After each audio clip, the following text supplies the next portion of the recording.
But first, I would like to begin with a message from the White House to the families of the victims in the brutal murder case in Idaho, who were sharing their heart-wrenching stories about their loved ones before the court today and addressing the evil killer who took 4 precious souls.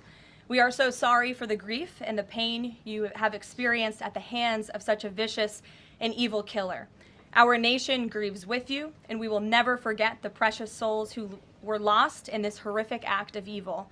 If it were up to the president, he would have forced this monster to publicly explain why he chose to steal these innocent souls. May God bless and watch over everyone affected by this unimaginable tragedy, especially the parents who lost their children. Let me begin with a few scheduling items off the top. Later this afternoon, President Trump will deliver the keynote address at the Winning the AI Race Summit here in Washington, D.C.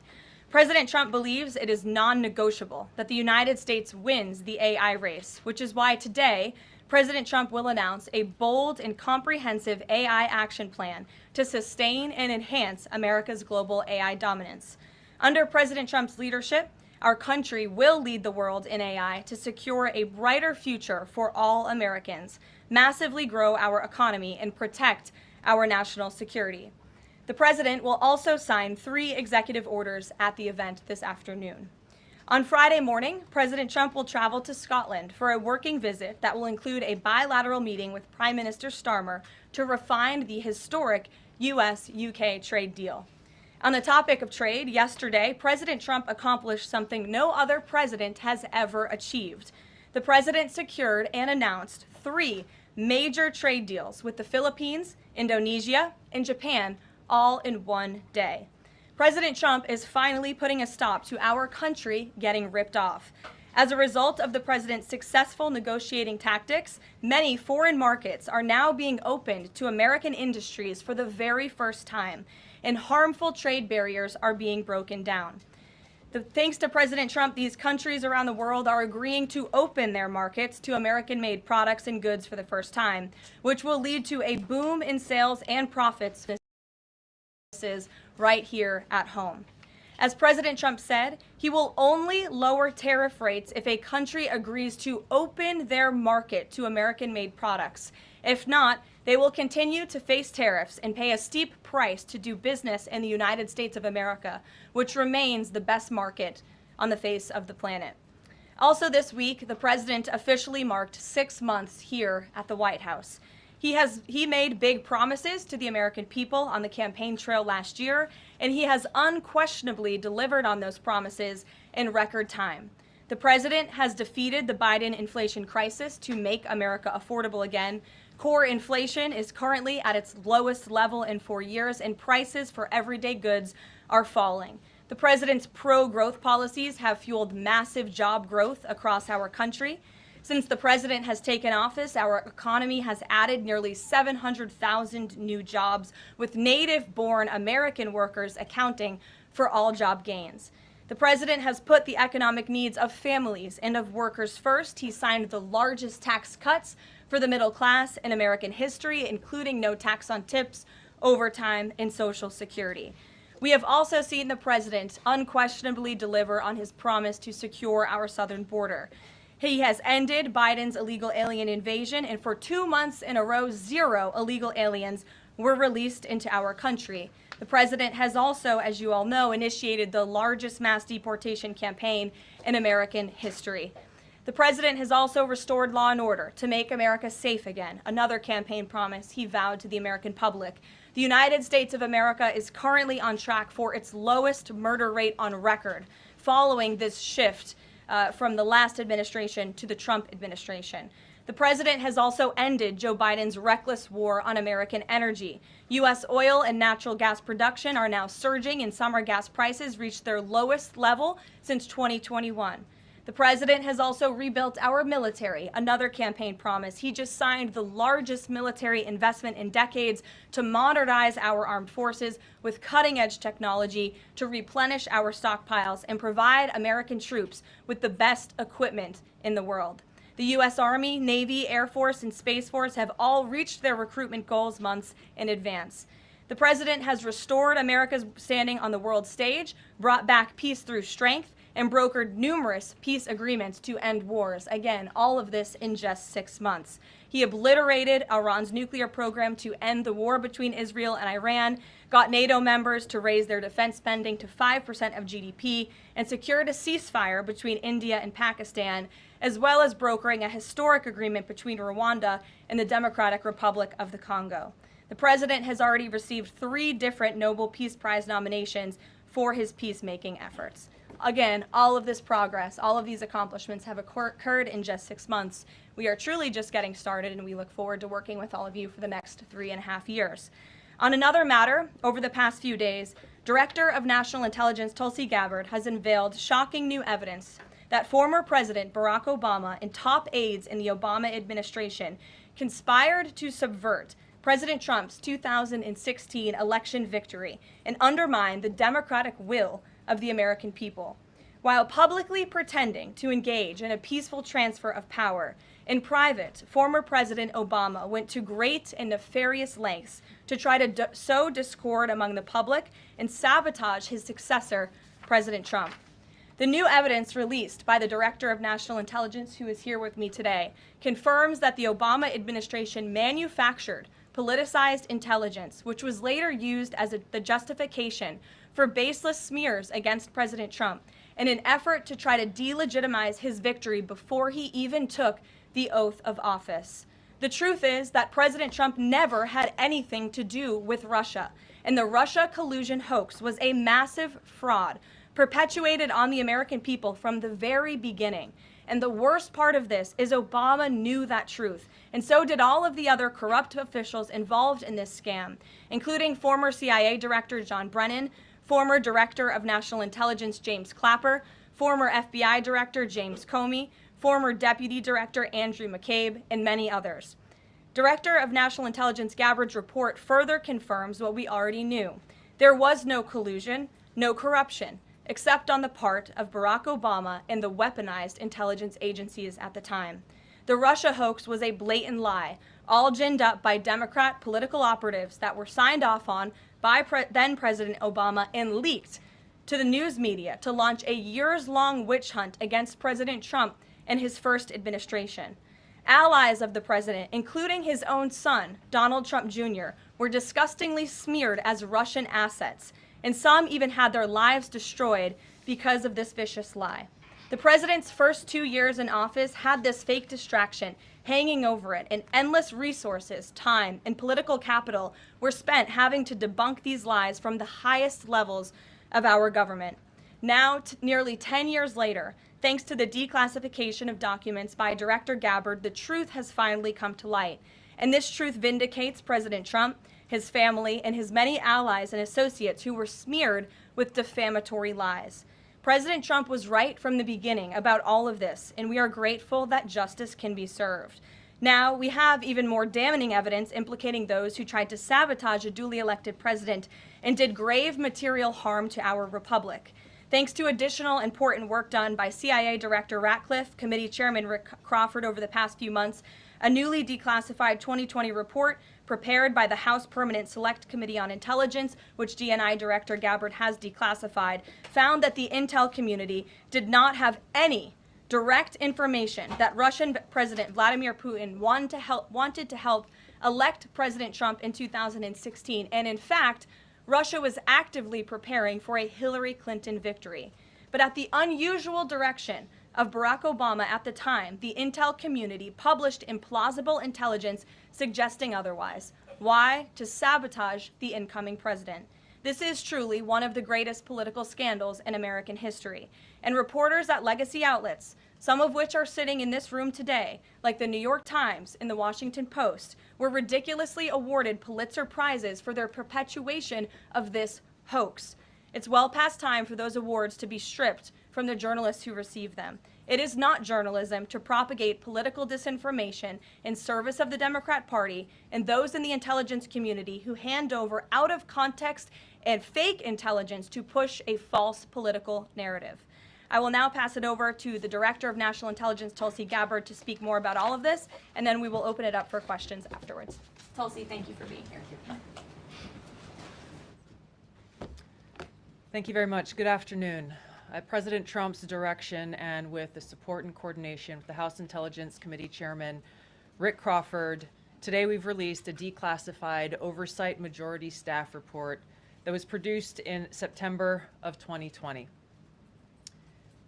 The stunning revelations that we are releasing today should be of concern to every American. This is not about Democrats or Republicans. This has to do with the integrity of our democratic republic and American voters having faith that the votes cast will count.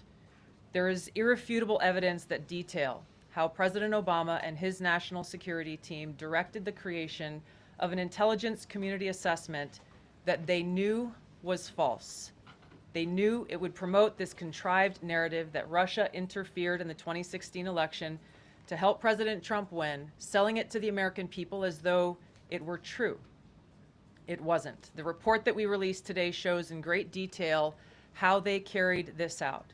They manufactured findings from shoddy sources. They suppressed evidence and credible intelligence that disproved their false claims.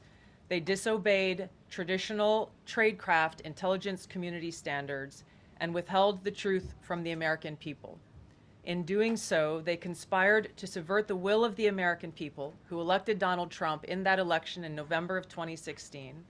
They worked with their partners in the media to promote this lie, ultimately to undermine the legitimacy of President Trump and launching what would be a years-long coup against him and his administration. We're here today because the American people deserve the truth, they deserve accountability, and they deserve justice. The records that we released on Friday that were ODNI records, Senator Chuck Grassley's release on Monday of what is known as the Clinton Annex, which was an appendix to the Department of Justice Office of Inspector General's 2018 report, as well as the House Intelligence Committee's majority oversight report that we're releasing today, all come back to and confirm the same report. There was a gross politicization and manipulation of intelligence by the Obama administration intended to delegitimize President Trump even before he was inaugurated, ultimately usurping the will of the American people. I'm going to go over the key findings from the House Intelligence report, which investigated the claims that were made by an intelligence community assessment ordered by President Obama and published in January of 2017. First, Putin's principal interests relating to the 2016 election were to undermine faith in the U.S. democratic process, not show any preference of a certain candidate. In fact, this report shows Putin held back from leaking compromising material on Hillary Clinton prior to the election, instead planning to release it after the election to weaken what Moscow viewed as an inevitable Clinton presidency. In the January 2017 intelligence community assessment that President Obama ordered, John Brennan, who was CIA director at the time, and the intelligence community intentionally suppressed intelligence that showed Putin was saving the most damaging material that he had in his possession about Hillary Clinton until after her potential and likely victory. The report goes into great detail about the information that Russia and Putin had on Hillary Clinton, which included possible criminal acts like secret meetings with multiple named U.S. religious organizations in which State Department officials offered, in exchange for supporting Secretary Clinton's campaign for the presidency, significant increases in financing from the State Department. They also had documents that showed the patronage of the State Department to State Department employees who would go and support Hillary Clinton's presidential campaign.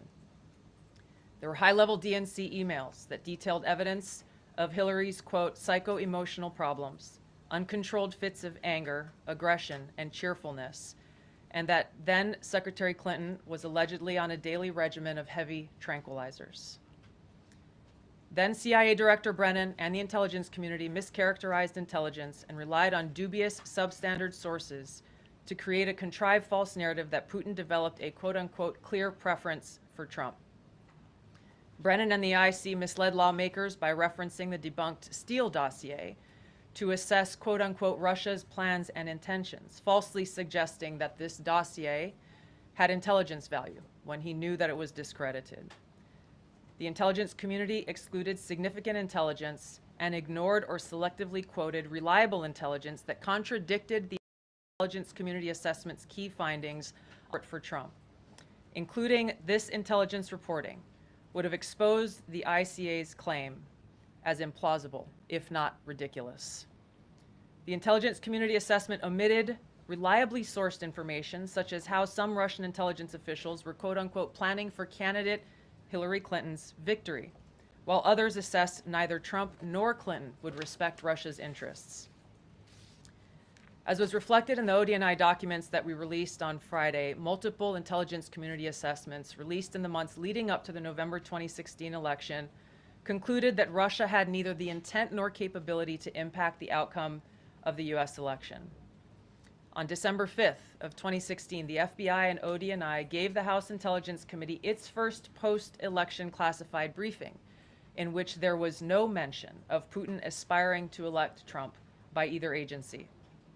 The Presidential Daily Brief, drafted on December 8th of 2016, stated that no Russian or criminal actors impacted vote counts. This document was pulled just hours before it was to be published due to quote-unquote new guidance. If it had been published, it would have been briefed to both President Obama and President-elect Donald Trump. On December 9th, 2016, a National Security Council meeting was called to gather President Obama's senior national security officials, which included CIA Director Brennan, then Obama DNI James Clapper, Susan Rice, and others. Following that secret meeting, DNI Clapper's assistant sent an email to the POTUS tasking on Russia election meddling, tasking ODNI leaders to create a new assessment per the president's request. The House Intelligence Committee Oversight Report that we released today reveals that, quote, unlike routine intelligence community analysis, the intelligence community assessment was a high-profile product ordered by the President, President Obama. It directed senior intelligence community agency heads and created an intelligence community assessment limited to just 5 analysts, using one principal drafter. This is not something that occurs in the normal path of producing an intelligence community assessment that reflects the views across the intelligence community. The production of this intelligence community assessment was subject to unusual directives directly from the president and senior political appointees, especially the former director of the CIA, John Brennan. The House Intelligence Committee Oversight Report also shows how later that same day, on December 9th, Brennan ordered the publication of quote-unquote substandard reporting on Russian activities, which had previously been withheld from publication of prior assessments because the information was judged, quote, to have not met long-standing.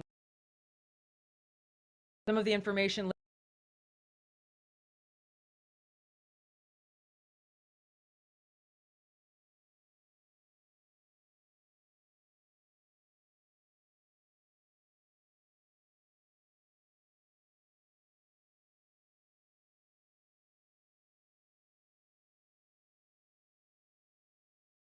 stating, quote, we don't have direct information that Putin wanted to get Trump elected. Yet, the Obama-directed assessment was published on January 6, 2017, which explicitly stated, quote, we assess Putin and the Russian government aspired to help President-elect Trump's election chances, when possible, by discrediting Secretary Clinton and publicly contrasting her unfavorably to him, end of quote.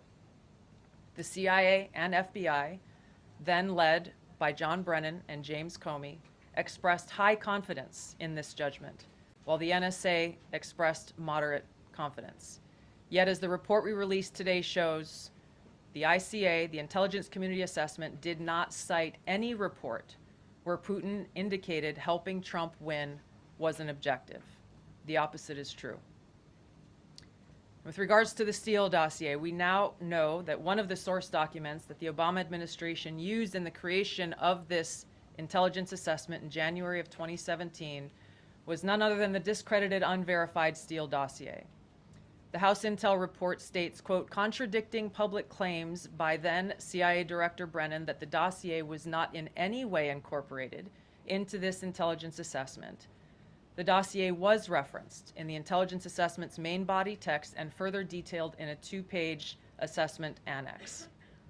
John Brennan lied And he denied using this dossier in this intelligence assessment that President Obama ordered because he knew it was discredited.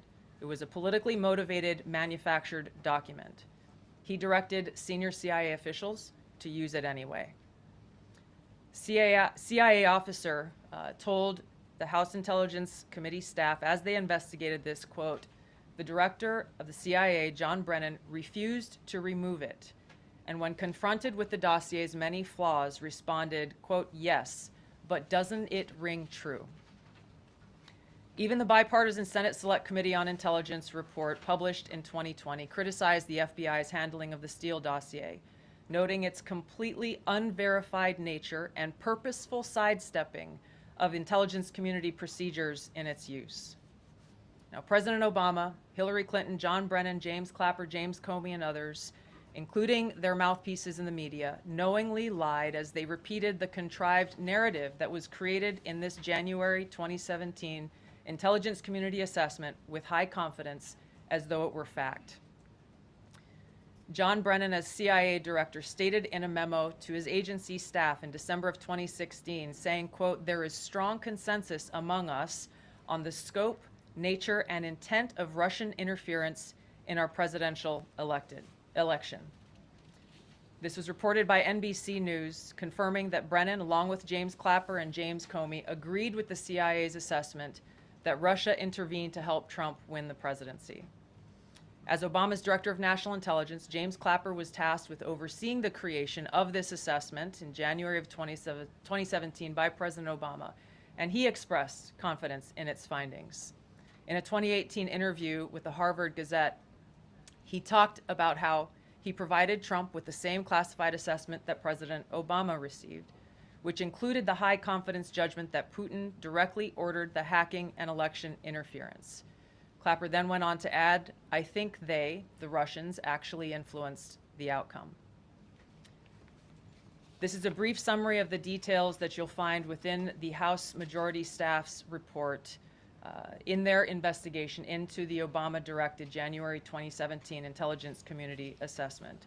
That leads us to the very same conclusion that we announced in the release of our documents on Friday.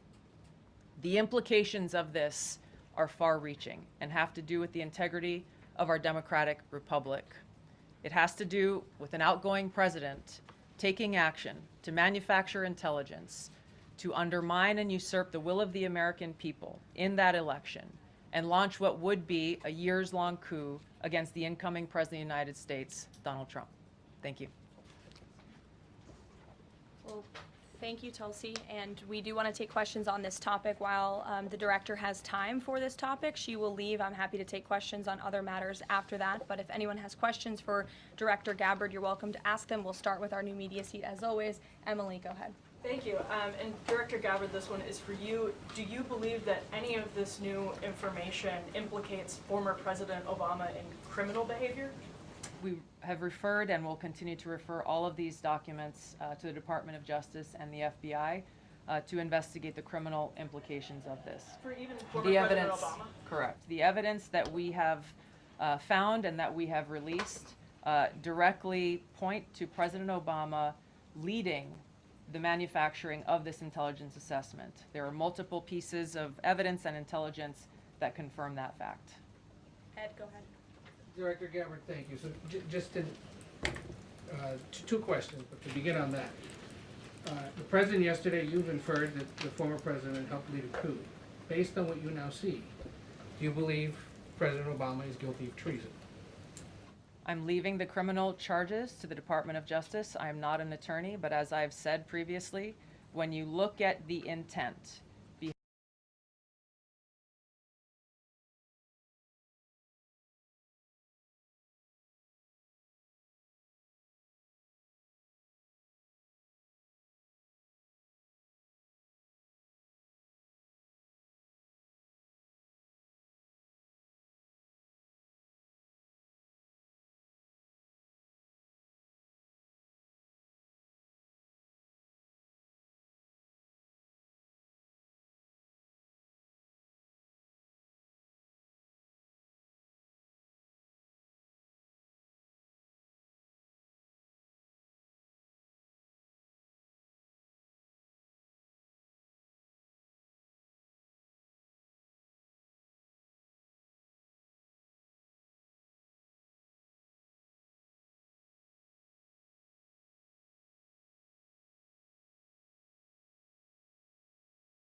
the Russia hoax narrative that began through the Hillary Clinton campaign with the Steele dossier.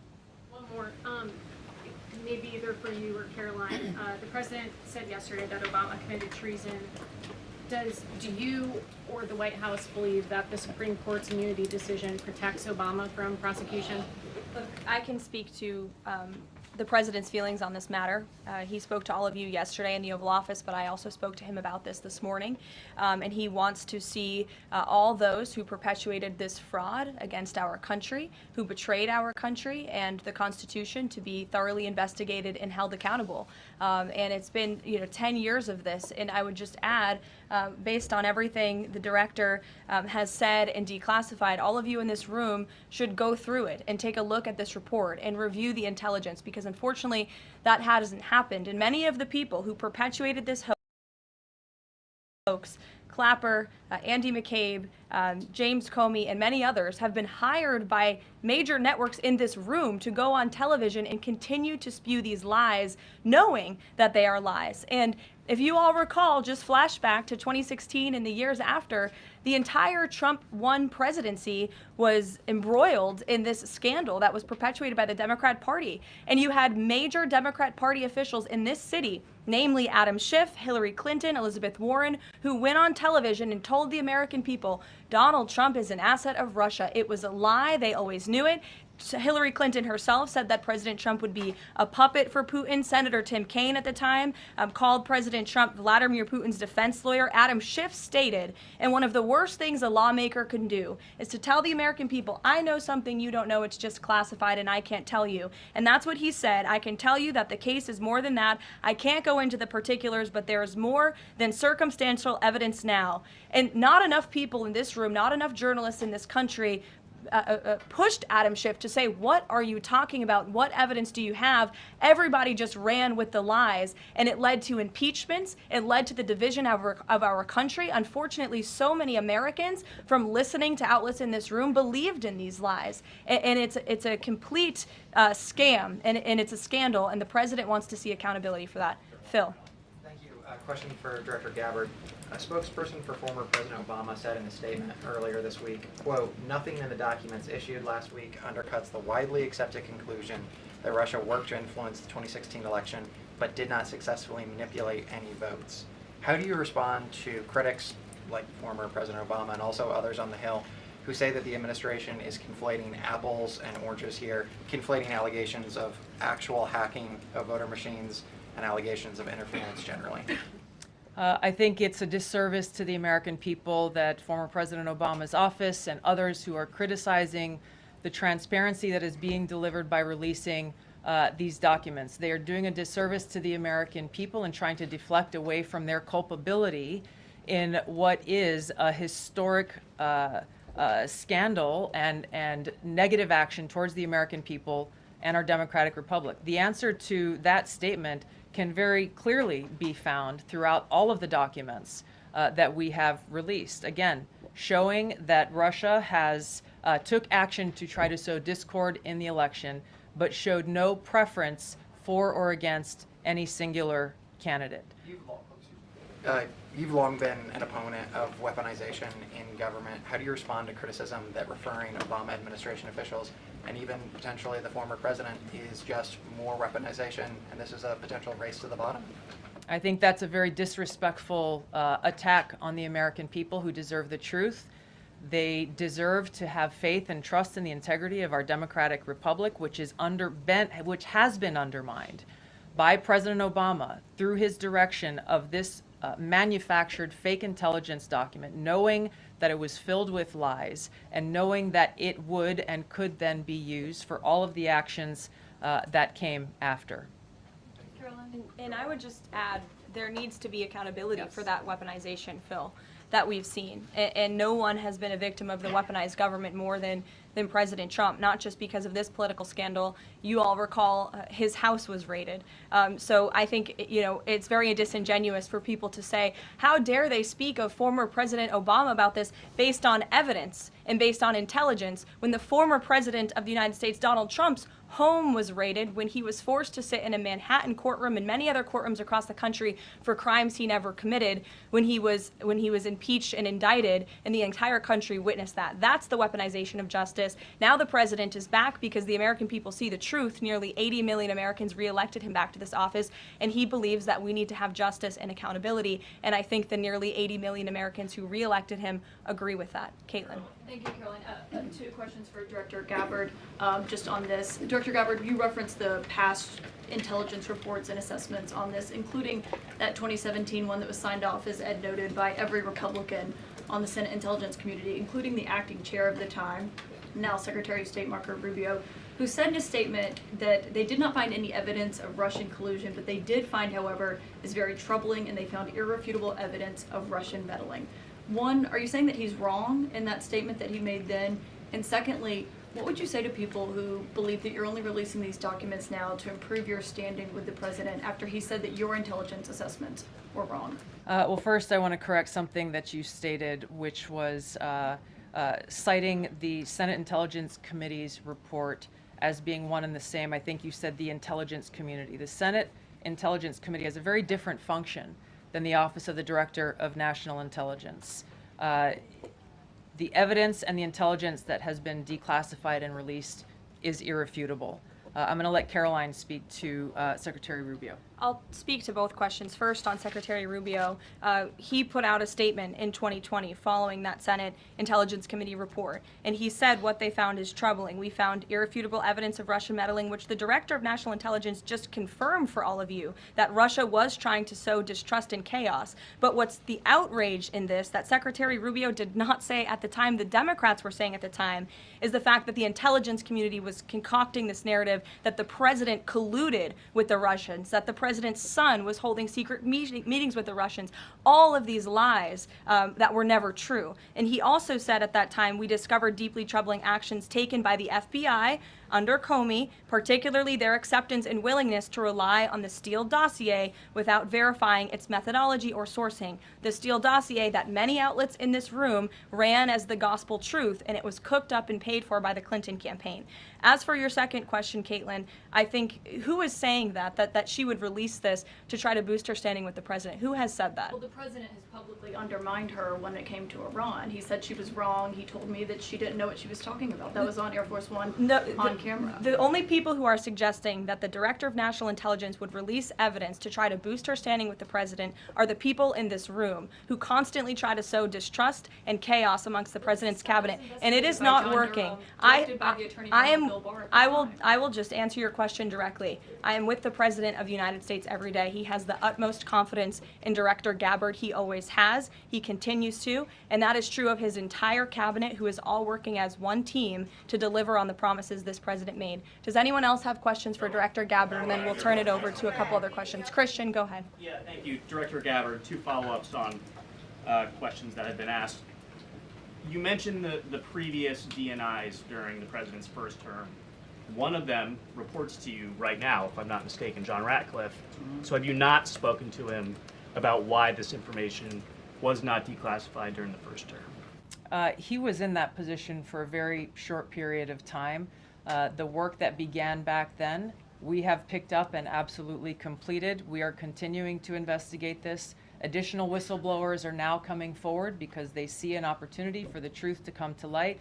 And as Caroline said, for real accountability to be brought forward. The accountability is the essential part of this. We can show the truth, reveal the truth. The accountability needs to occur to be able to start to restore that trust in the integrity of our democracy. And then just quickly, I know you said you would leave the charging to DOJ, but the statute of limitations on conspiracy is 5 years. So what else could they possibly pursue besides treason?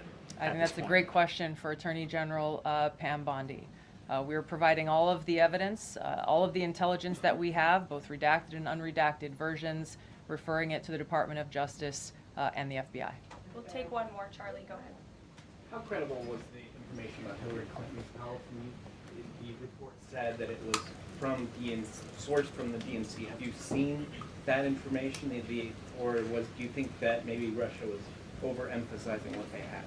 All I have seen is what the Intelligence Committee have reported through their investigation. I think the underlying point there is that we understand from intelligence what Russia said that they had. And the important point here is that if they were trying to influence the election, as President Obama and James Clapper and John Brennan, everybody said they were doing in order to support Donald Trump's election, they would have released the most damning of that information, some of which I detailed here. You'll find the rest in the report, prior to the election to help Donald Trump win. They specifically withheld what they had on her, the most damning information, because they thought that she would win the election. They had plans to release it just prior to her inauguration to, again, sow discord and chaos in America. And if I may, on Jeffrey Epstein, can you rule out that he was connected in some way to any kind of intelligence, either foreign or domestic? I haven't seen any evidence or information that reflects that. If anything comes before me that changes that in any way, support the president's statement loud and clear. If any credible evidence comes forward, he wants the American people to see it. Great. Director Gabbard, we thank you for Thank your you. time today. I know you're a busy woman, Thank so you. we'll let you get out of here, but thank you so much. Okay. I know there's many issues going on today across the world and here at home. If you have any other further questions, I'm happy to take them. Ed, why don't you go ahead? Yeah, thank you, Caroline. So the Japan trade deal, is that Japan trade deal the start of this number of trade deals that the Treasury Secretary says we're going to see by August 1st?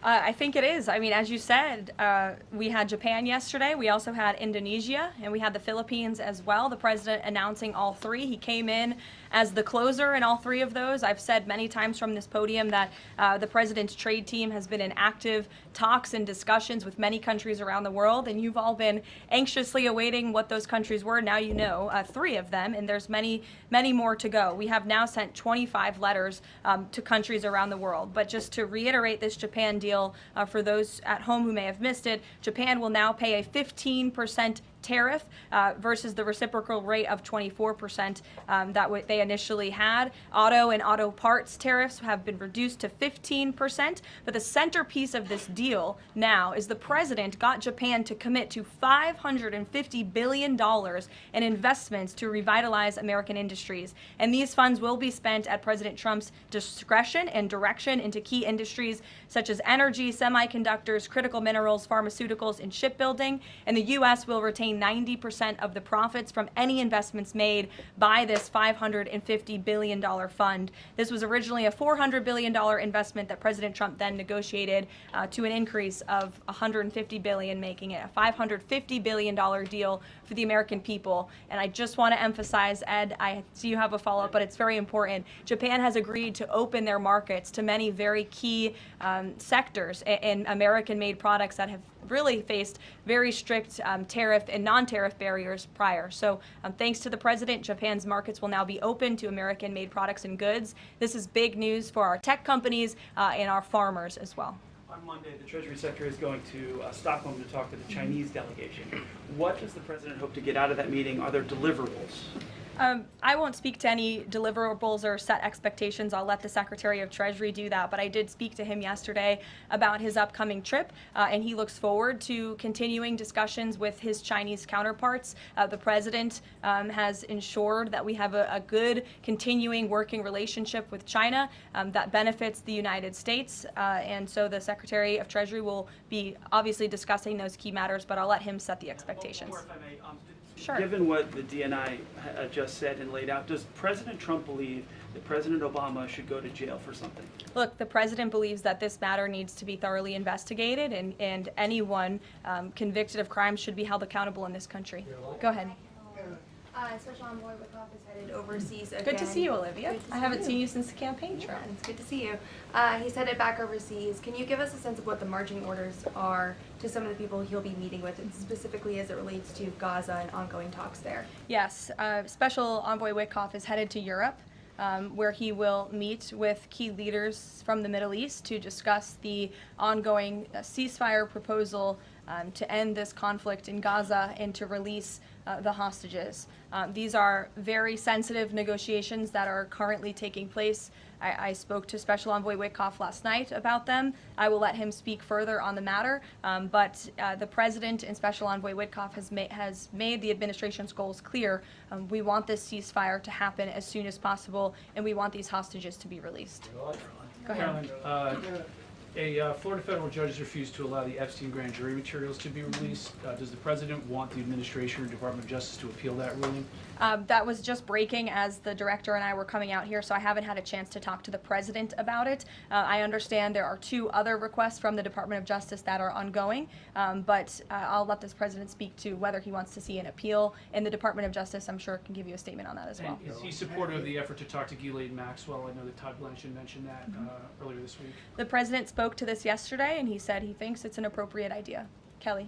What is the accountability that you would like to see if this current president is the one who brought the case to the Supreme Court and Chief Justice Roberts made clear in his opinion that a sitting president's responsibilities in office cannot lead to prosecution, immunity? So what is it the President Trump wants regarding President Obama, given that fact? And the special counsel at the time, Durham, when that Supreme Court matter was not in effect, could have charged anyone and did not. So on those 2 points, how do you respond? Look, the President has made it clear that he wanted these documents to be declassified. He wanted the American people to see the truth, and now he wants those who perpetuated these lies and this scandal to be held accountable. As for what accountability looks like, as the director said, it's in the Department of Justice's hands, and we trust them to move this ball forward. Well, you would agree Stephanie. President Obama cannot be charged based on that immunity. Again, I'll leave that to the Department of Justice. Stephanie. In light of the Japan deal, are sectoral tariffs now up for negotiation with trading partners? And in a similar note, are these negotiators asking for investment funds, sort of like what Japan had agreed to? As for sectoral tariffs, I understand that the President continues to be in talks with our Secretary of Commerce. We have made commitments on various sectoral tariffs, as you know.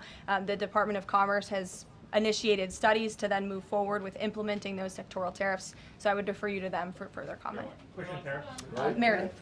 I wanted to ask if the White House has any update on the Commerce Department employee who's been detained or banned from exiting China, and if there are any efforts to get him out. I can assure you and the American people that the administration is actively monitoring the situation and engaged, but typically we don't comment on individual cases like this as we are sorting them out. Sure. Yes. Behind you, Dr. Harper, sorry. Go ahead, to the lady sitting down in the blue. Yes. Okay. What's your name? What's your name? My name is Caroline also. Caroline Boda with the Center Square. Great. So Republicans in the Senate today said that they are pulling back on legislation to impose sanctions on Russia after the president said he wants to act unilaterally. Can you elaborate on what the president intends to do? Look, the president has been in very close communication with his friends in the Senate, particularly Senator Lindsey Graham, on this issue. But the president has always maintained, he's the commander-in-chief and the president for a reason, and he has been deeply involved in this conflict since the beginning. And so any decisions that are made with respect to sanctions, the president wants to reserve that authority and that right to himself. Jasmine. Thanks, Caroline. 2 questions for you. The first on AI. Does President Trump support federal agencies contracting with Elon Musk's AI company? I don't think so, no. Okay, so he would want the DOJ to then cancel the contract with Roth. I'll talk to him about it, yes. And my second question, just, obviously the developments with the Epstein case with the judge, but I wonder, has the White House counsel, the DOJ explored any other documents that could be released to the public that don't have to do with that grand jury testimony? To my knowledge, the Department of Justice has moved forward with the request to unseal that grand jury testimony, and as you know, they have also moved forward with interviewing Ms. Maxwell, which I believe will be taking place very soon. Go ahead. Sure. Thanks, Caroline. I have a question about Paul Ingrassia, the OSC nominee who faces a Senate committee hearing tomorrow. Tom Tillis said that he wouldn't vote for Ingrassia if a vote came to the Senate floor. 24 worker advocacy groups have said that they don't support his nomination. What is the White House planning to do to sort of turn the tide or convince legislators that they should vote for him? The White House is always in communication with members of both the Senate and the House, and we stand by the president's nominees. Sure.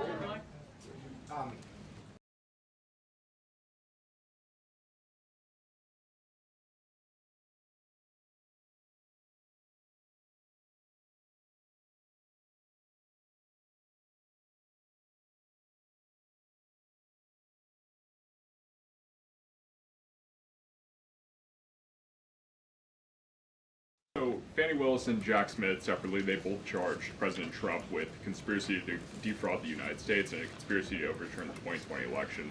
It now turns out we're confirming that Obama and his cronies were doing that the whole time in 2016 on a massive scale, falsifying documents and having their intel agencies do this. What does this say about the 2020 election? And also, yeah, what's your thoughts on the irony here?